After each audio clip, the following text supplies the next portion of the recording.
Suppose when a gas is under high pressure and it is permitted to expand into a region of low pressure. From high pressure to low pressure through a porous plug.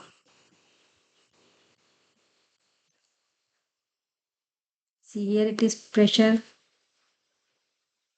high pressure, and here it is low pressure. Then gas suffers a fall in temperature, means cooling is observed. And this phenomena is known as Joule-Thomson's effect.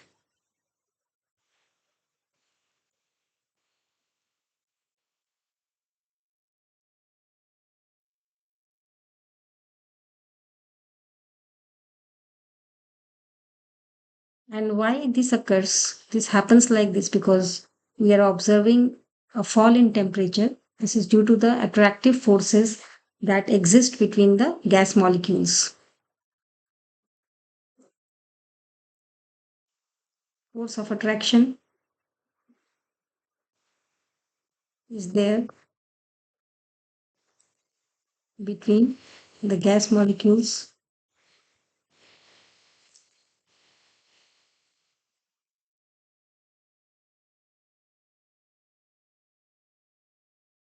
Now, as the gas expands, the molecules fall. They fall apart from one another.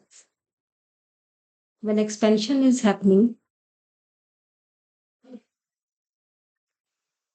before expansion, that the molecules are like this, and after expansion, they are like this. So there is a lesser force of attraction among the molecules in the final case. So work has to be done overcome the attractive forces which are holding the molecules together. So on reaching this stage, from this stage, what is required? That is, the attractive force has to be overcome. Now, for this, some work has to be done, and this work is done at the expense of the kinetic energy of the gas molecules. Means that kinetic energy of gas molecules is lesser.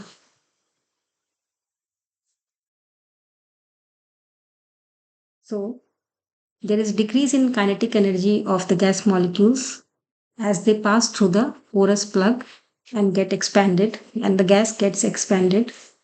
So there is a decrease in the kinetic energy, and as the kinetic energy is proportional to temperature. So as decrease in kinetic energy results in decrease in temperature or fall in temperature, and this is observed as the cooling effect. Now, Joule-Thomson's experiment was can be described by this diagram. We can see that here it is a porous plug, and this is the region A, this is region B, which is at pressure. This is porous plug. This is pressure P1. Here it is pressure P2, and there is one piston here, and another piston is here at the initial stage. Now we will show one here, not like this.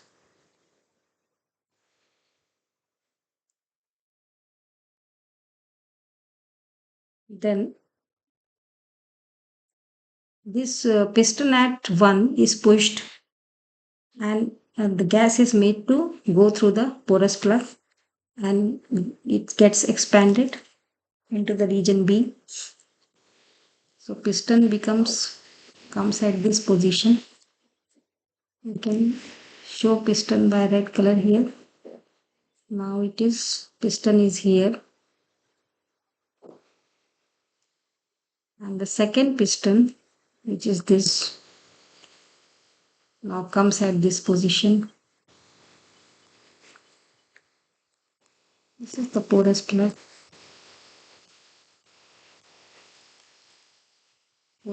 G. This is 1, this is 2.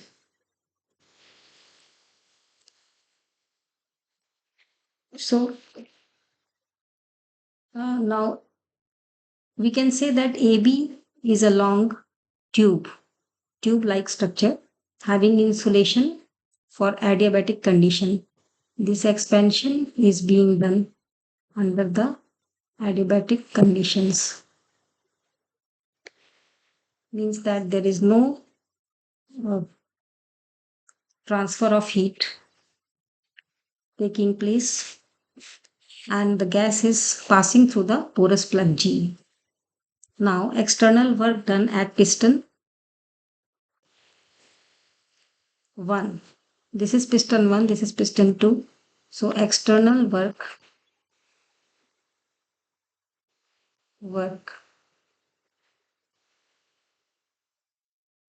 at piston 1, that is equal to minus P1 V1, where P1 is the pressure in this region and volume is the V1.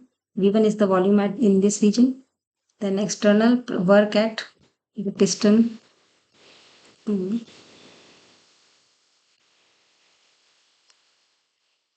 then here it was also done at piston 2, that is equal to P2 V2. So net work done by the gas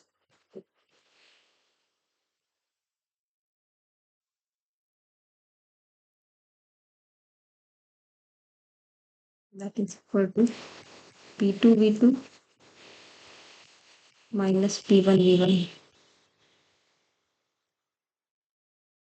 And uh, as the process is adiabatic, we know that in adiabatic process there is no heat transfer, that is Q is equal to 0.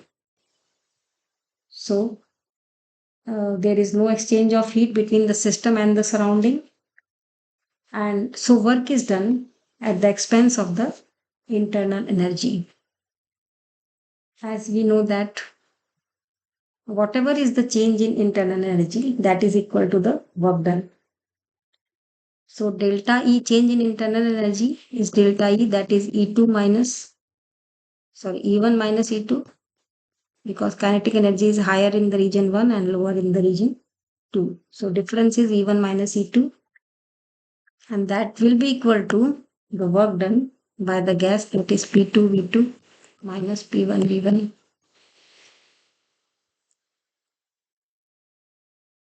So we can write again like E1 minus E2 is equal to E2 V2 minus P1 V1, or E1 plus P1 V1 is equal to E2 plus P2 V2, and E plus PV is enthalpy. So it is H1 is equal to H2, means enthalpy remains same at piston 1 and at piston 2. So delta H change in enthalpy is 0. So the Joule-Thomson's process is carried out at the constant enthalpy. It is process is isenthalpic.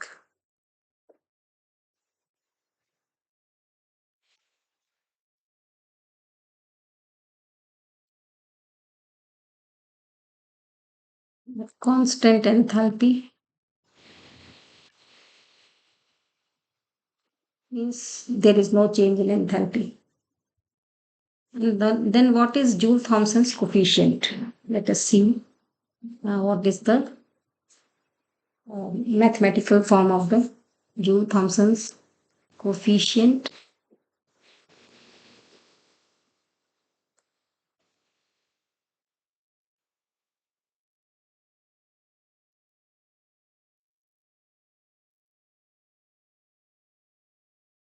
From the Joule-Thomson's experiment, we have seen that for various gases, there is change in temperature with change in pressure occurring. So we are observing the change in temperature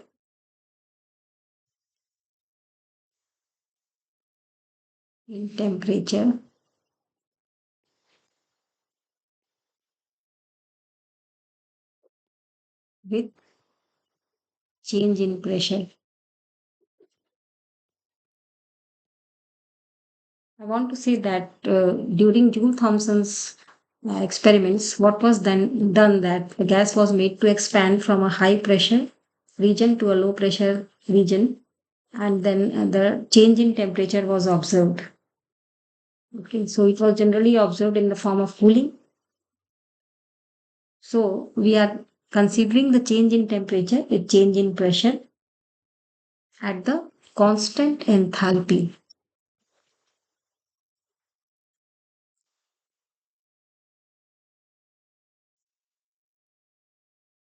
So we are measuring change in temperature with change in pressure at constant enthalpy H. So this ratio is known as the Joule-Thomson's coefficient and is represented by the symbol mu Jt for Joule-Thomson, and that is equal to dou T by dou P at constant H.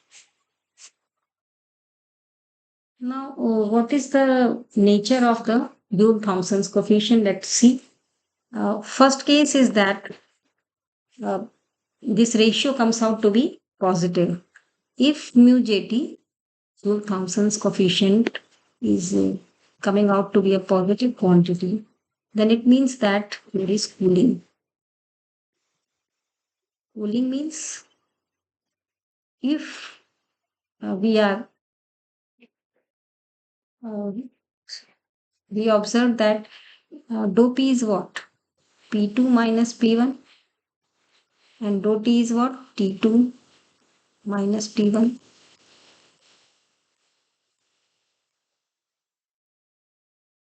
So if at higher pressure, if P2 is higher, then T2 is also higher. And if P1 is, sorry, if P1 is higher, then T1 is also higher. And if P2 is higher, then T2 is also, P2 is lower, then T2 is also lower. Means both are of the similar type. So then if I want to say that if delta P is positive, then delta T is also positive. And if delta P is negative, then delta T is also negative. So this ratio in both the cases comes out to be positive. Means if one is decreasing, then the other is also decreasing, numerator and denominator both, then this ratio comes out to be positive. It means that there is cooling is observed. And if mu Jt comes out to be negative, it means that if P1 is lesser, then T1 is more, and if P2 is less more, then T2 is lesser. Means one quantity is positive and the other quantity is negative. Or this one is numerator is positive and denominator is negative.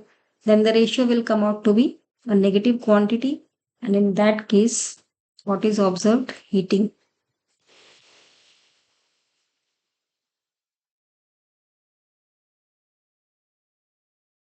Actually, in our case, what happens that P1 is always more than P2 because we are expanding the gas. So during expansion, P1 is more than P2. So P1 minus P2 is coming out to be a positive quantity. So for mu Jt to be positive, then T1 minus T2 should also be positive. Okay. And if it is coming out, mu Jt is coming out to be negative, then P1 minus P2, it is always positive. and then T1 minus T2 should be negative. And when it becomes negative, when T2 is more than T1, then it will be negative. When T2 is more than T1, it means that what? Means heating is occurring. So now it will be clear how the sign of Joule-Thomson's coefficient decides whether there is heating or cooling. And if it is mu Jt, Joule-Thomson's coefficient comes out to be 0. If it is 0, then what happens that there is no temperature change on the gas expansion. No temperature change occurs when gas expands.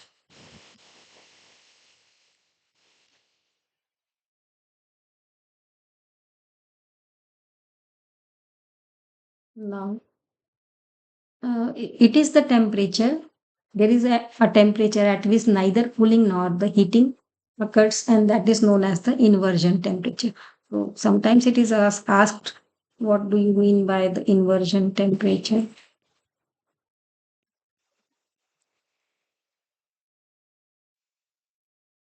So it is the temperature at which neither cooling nor heating occurs. And that is known as the inversion temperature.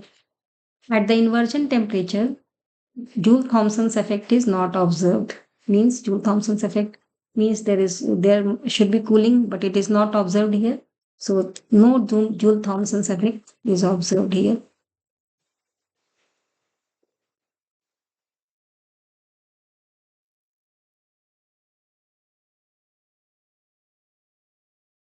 Observed.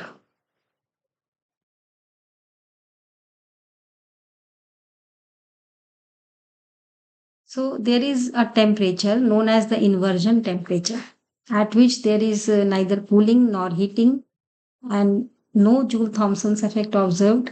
If the gas expansion takes place above that temperature, if I am representing inversion temperature by Ti, and if temperature is more than Ti, then what will happen? Uh, then heating will take place. And if temperature is less than inversion temperature, then there is cooling observed.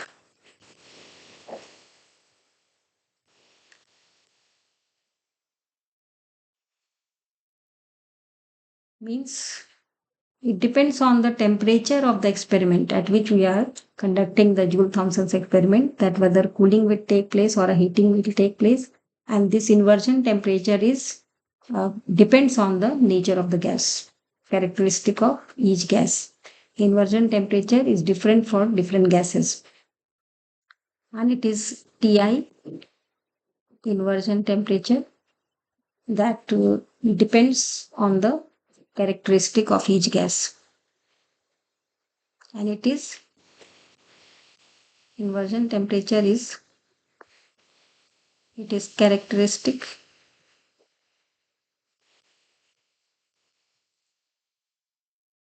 of a particular gas.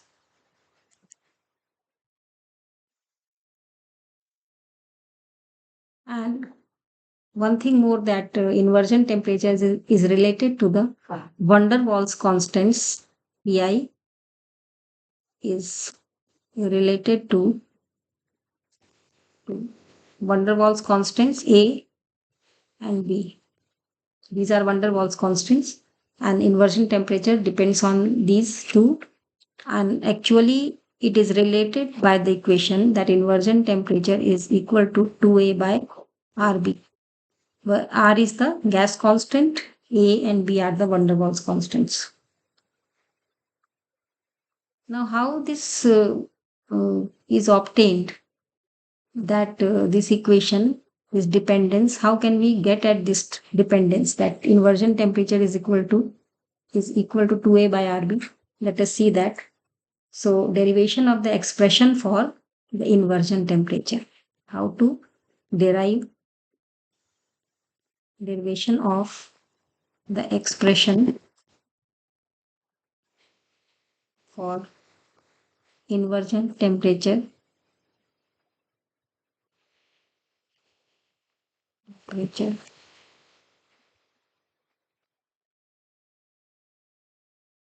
for a van der Waals gas.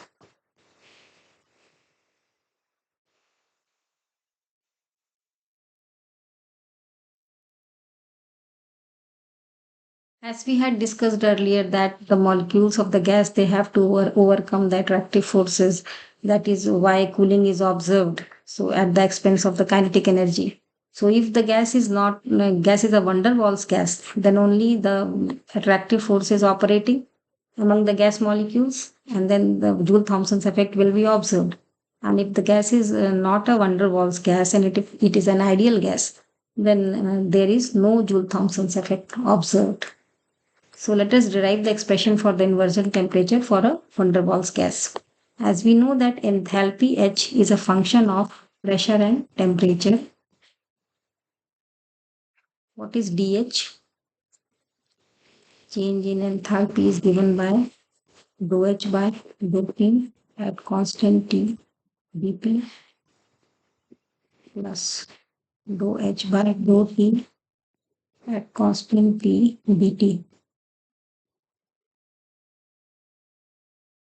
And as we know, we have discussed earlier that Joule-Thomson's effect is is a is an isenthalpic process, means that there is no change in enthalpy. It means that dH is equal to 0. Hence we can say that dou H by dou P at constant T dP plus dou H by dou T at constant P dP, that is equal to 0. And what is dou H by dou P, dou T at constant P? This, as we know, this is equal to Cp, specific heat at constant pressure. Hence, we can say that dou H by dou P at constant T dP plus Cp dt is equal to 0.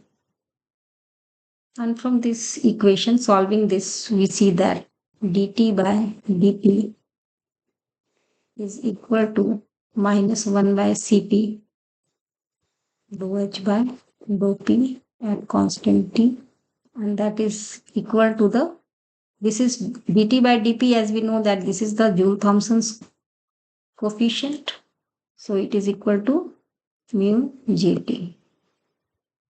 So we have obtained the expression for Joule-Thomson's coefficient, that is our Joule-Thomson's coefficient that depends on Cp dou H by dou P, these two terms. Now we will come to the van der Waals equation. So find out the dou H by dou P, what is its value in terms of the van der Waals constant. So we will write the van der Waals equation, and it is P plus A by V square into V minus B is equal to RT for 1 mole of gas. So internal pressure, that is this term. This is the coming due to the attractive force among the molecules, and this is known as the internal pressure. Internal pressure, and it is given by, what is it? A by V square. So work done due to the internal pressure, that we say W2, that is equal to integral of from the limits V1 to V2 A by V square dV, because work done is equal to P into dV, and this is the internal pressure. P is A by V square, so P into dV is A by V square dV, and we are integrating it to get the whole internal work done. That is equal to minus A by V from V1 to V2, and that is equal to A by V1 minus A by V2, that is equal to A into 1 by V1 minus 1 by V2. And this is the internal work done. And external work done,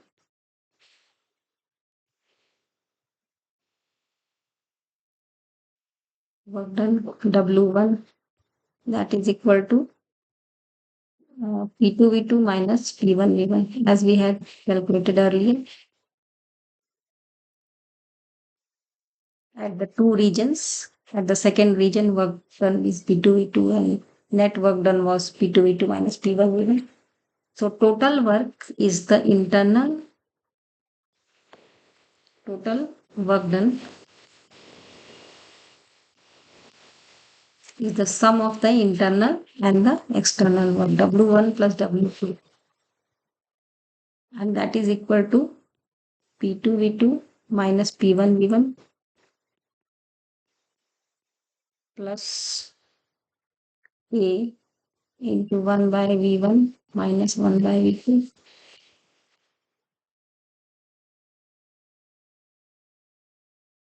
And as we have discussed earlier that this decrease in internal energy, dE, uh, will be equal to the total work done, because it is adiabatic process, so heat extraction is zero, heat change is zero, Q is zero. That is why we have dE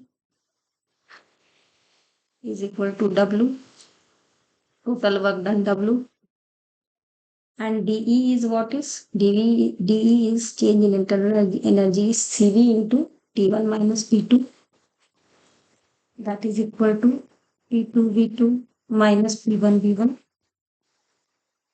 plus A into 1 by V1 minus 1 by V2.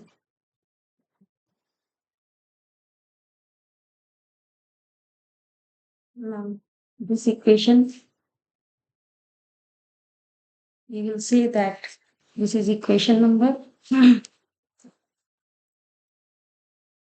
No, we will do some more substitutions here.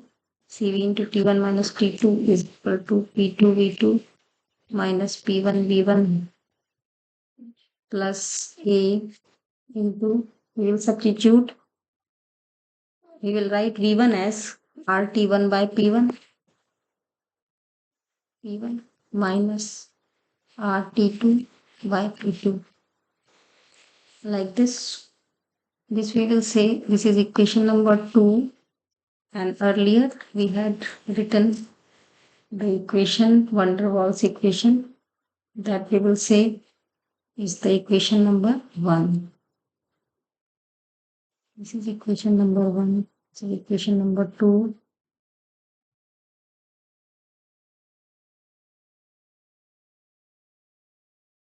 And then from equation number 1, if we expand that, P plus A by V square, van der Waals equation, into V minus B is equal to RT. What we are getting? PV minus PB plus A by V minus AB by V square, that is equal to RT.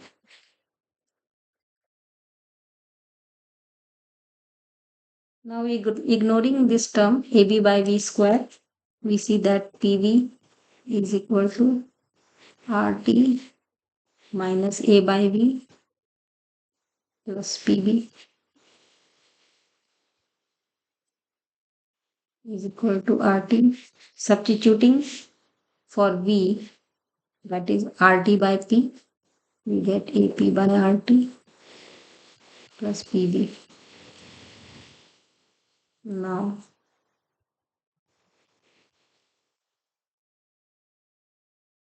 for At the piston 1, we can say that P1 V1 is equal to RT1 minus A P1 by RT1 plus P1V. Similarly, at the piston 2, we have P2 V2 is equal to RT2 minus AP2 by RT2 plus P2B. From these two equations, subtracting the upper one from the lower one, what we get?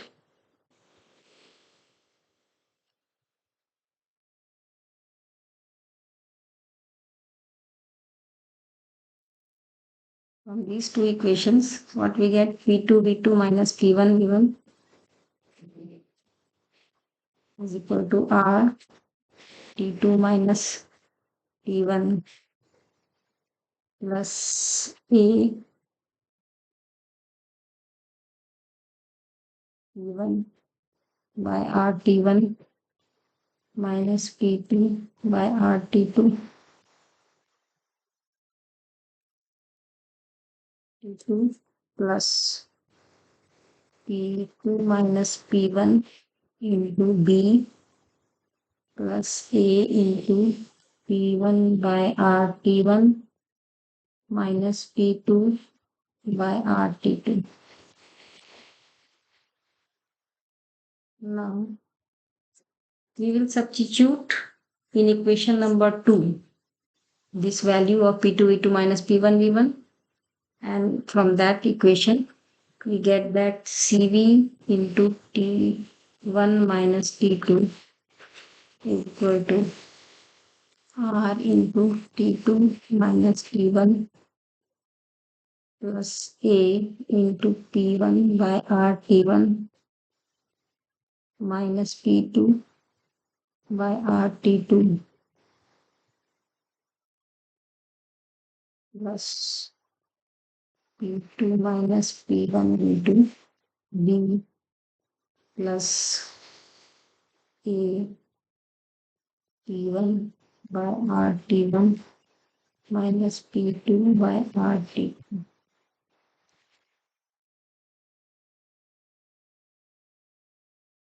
Then CV into T1 minus T2 is equal to R into T2 minus T1 plus 2A into P1 by RT1 minus P2 by RT2 plus P2 minus P1 into B.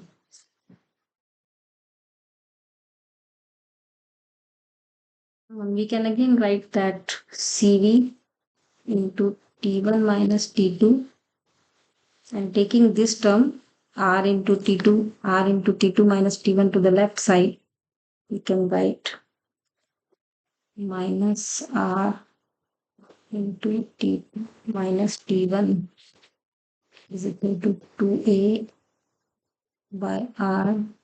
We can take here T1 and T2 as T1 itself.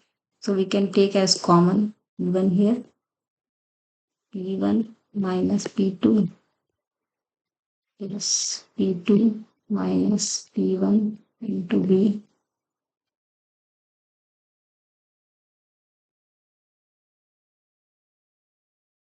Then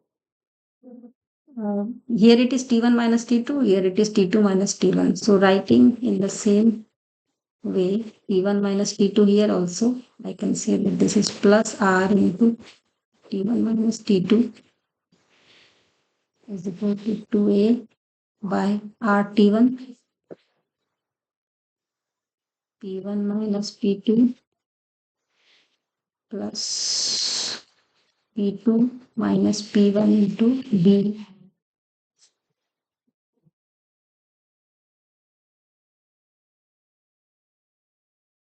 And if we take here T1 minus T2 as common, this is CV plus R is equal to Here we can also take as common P1 minus P2. We take it as common.